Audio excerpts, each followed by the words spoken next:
Good evening. ये जो 24 घंटे है वो मेरे लिए काफ़ी मुश्किल बीते। मैंने भी 64th का इंटरव्यू दिया था, आपको मेरे पिछले वीडियो से मालूम भी होगा। और दुर्भाग्य से मेरा सिलेक्शन नहीं हुआ। तो जैसा कि होता है स्टूडेंट्स के साथ, मेरी पूरी रात ऐसे स्लीपलेस रही और पूरा दिन भी मैं एक बार भी आराम नहीं कर पाया। इसके अलावा क्या है ना कि दरअसल लंबा लॉकडाउन और बहुत सारी समस्याओं के बीच ऐसा लगता है कि आगे क्या, कैरियर क्या। भाई जो रेंट है, जो बिजली बिल है, बाकी जो खर्चे हैं वो तो वैसे ही हैं।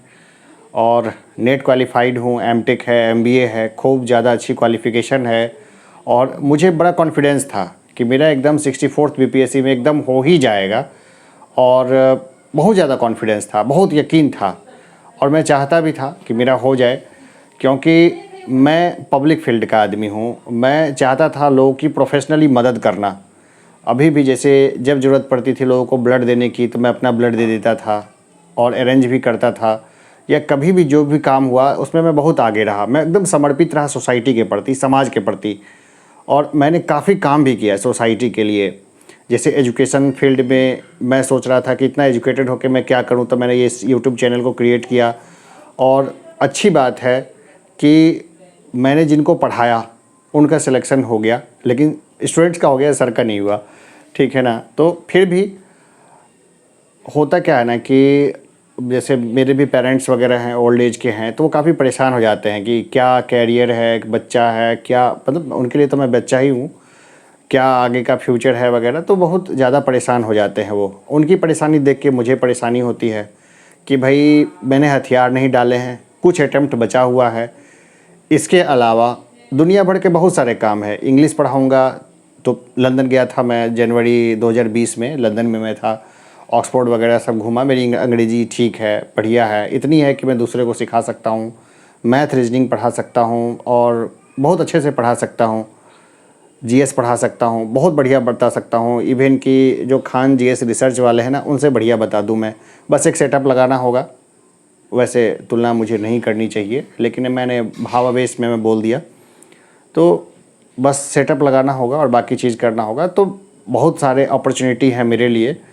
लेकिन एक झटके से जब मेरा रोल नंबर और नाम नहीं दिखा मुझे, तो मुझे अंदर से अजीब सा लगा। क्योंकि मैं जब इंटरव्यू देकर के आया था तो मैंने पूरी कैलकुलेशन की थी।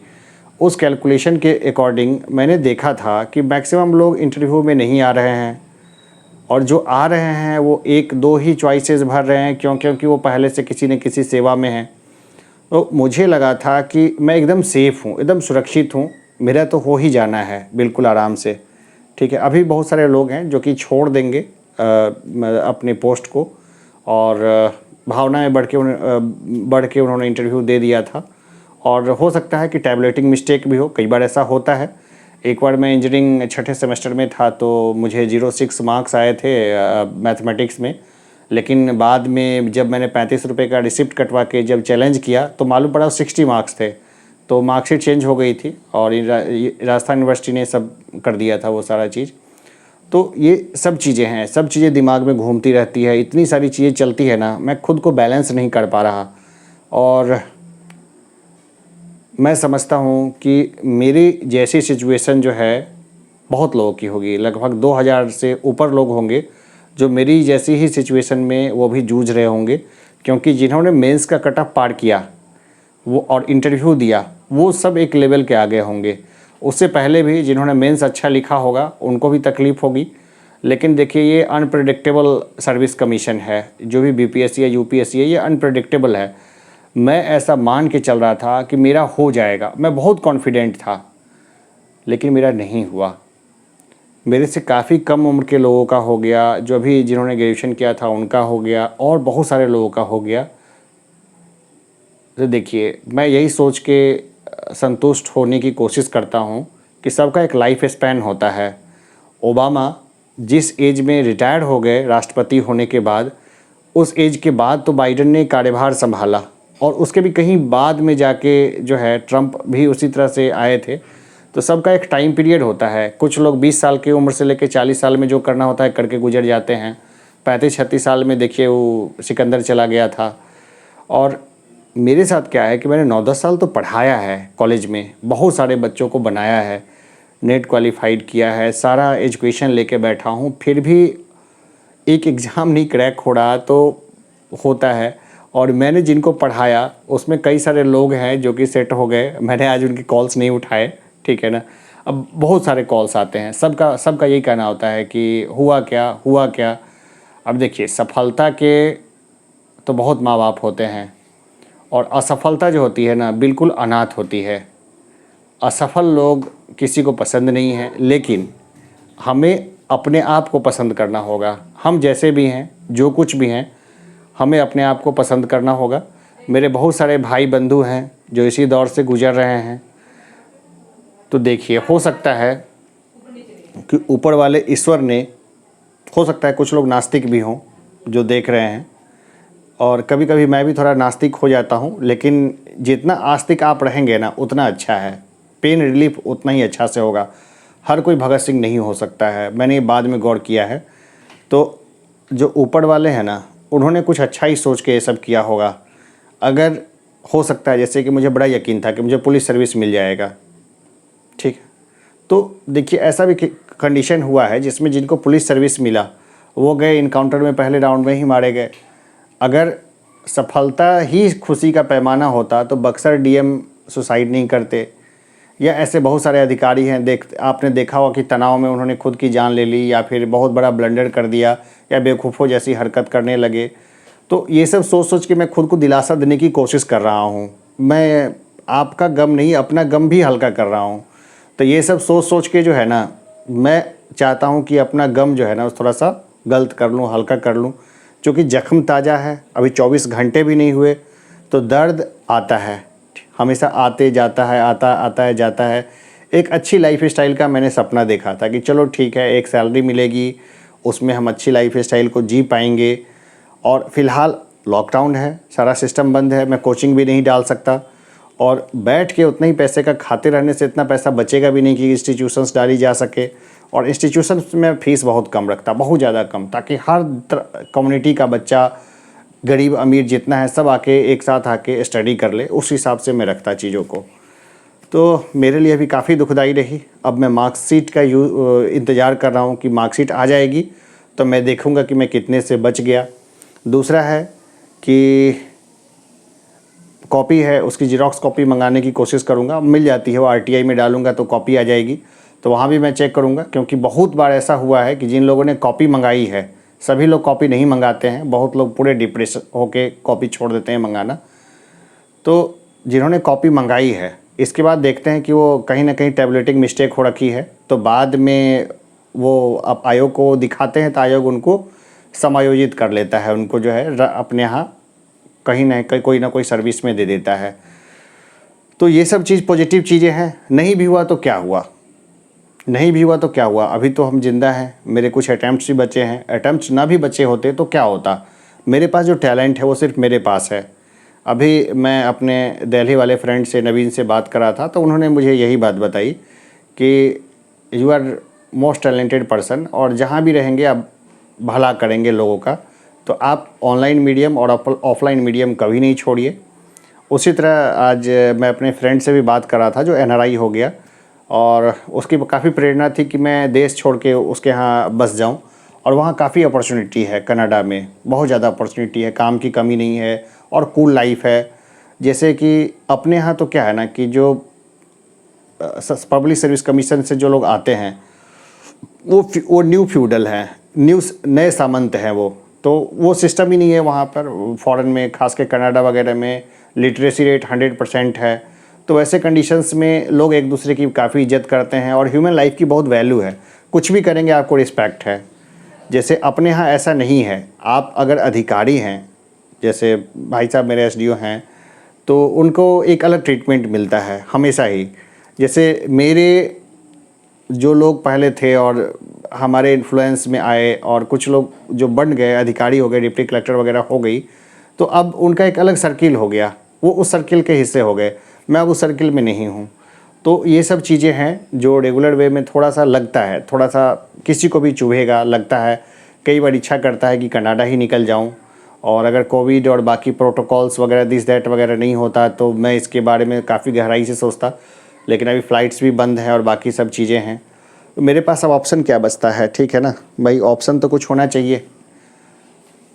ऑप्शन मेरे पास क्या बचता है? तो देखिए मेरे पास क्या ऑप्शन बचता है ना, तो ऐसा करते हैं, वापस से बुक उठाते हैं, ठीक है ना, वापस से बुक उठाते हैं, चलते हैं किताबों की ओर और सबको वापस से क्लासेस चालू करते हैं। भाई प्री मेंस तो मैं हर बार निकाल ही ले रहा हूँ, इंटरव्यू तक भी जा रहा हूँ, तो इतना तो है कि भाई मैं कामयाब आदमी हूँ, यहाँ तक तो कामयाब हूँ, ठीक है।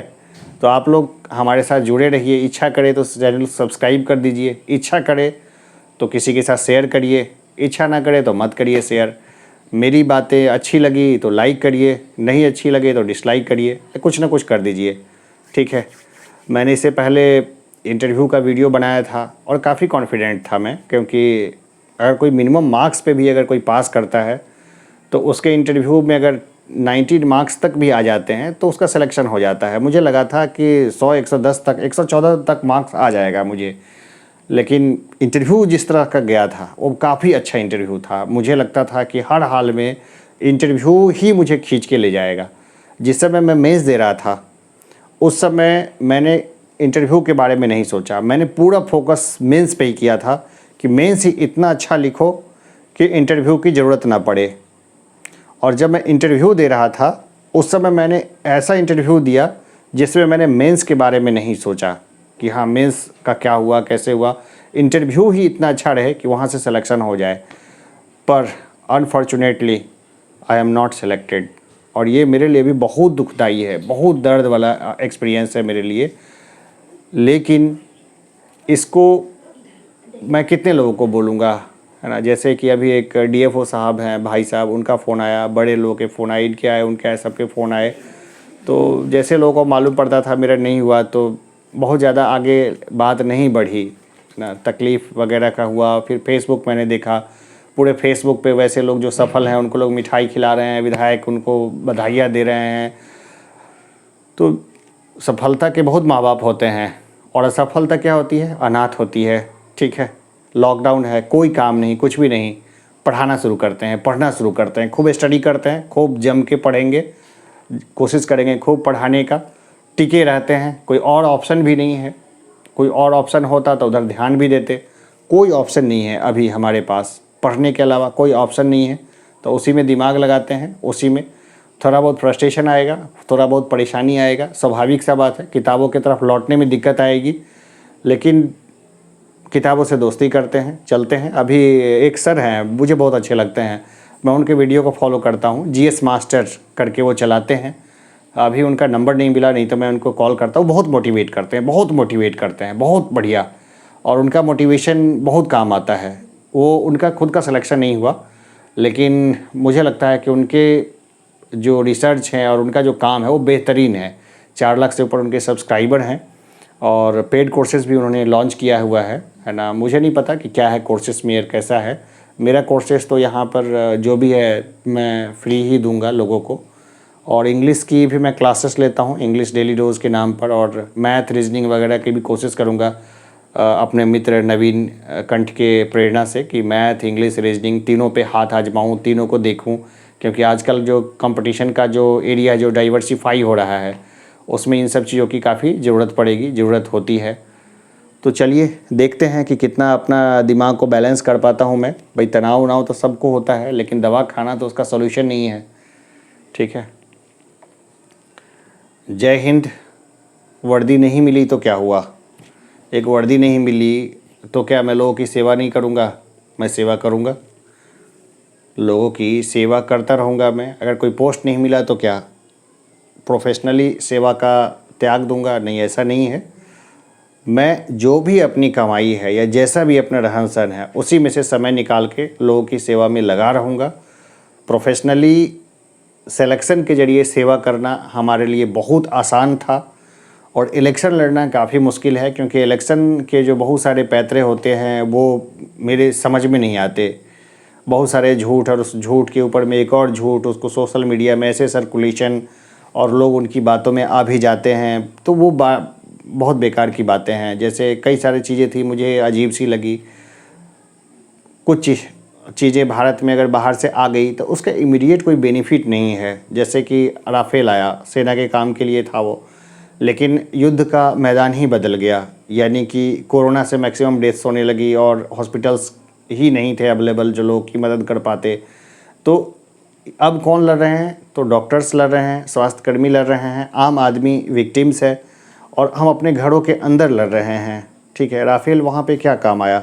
तो हमें हर जगह पे प्रॉपर वे में अपना काम करना था। लेकिन इसके बावजूद भी अगर इस तरह की बातें बोली जाए तो लोग इसके ऊपर भी कई सारी बातें बोलने लगते हैं, तो वो थोड़ा ठीक नहीं लगता। तो इलेक्शन पर भी मेरा ध्यान है, लेकिन उधर मैं जाना नहीं चाह रहा था कभी भी। तो चलिए, अभी मेरे अटैम्प्ट्स बचे हुए हैं तो मैं अटैम्प्ट्स लूँगा और आप लोग को पढ़ाता रहूँगा। और अभी के लिए इतना ही। सब लोग सुरक्षित रहें और सब लोग को मेरा जय हिंद।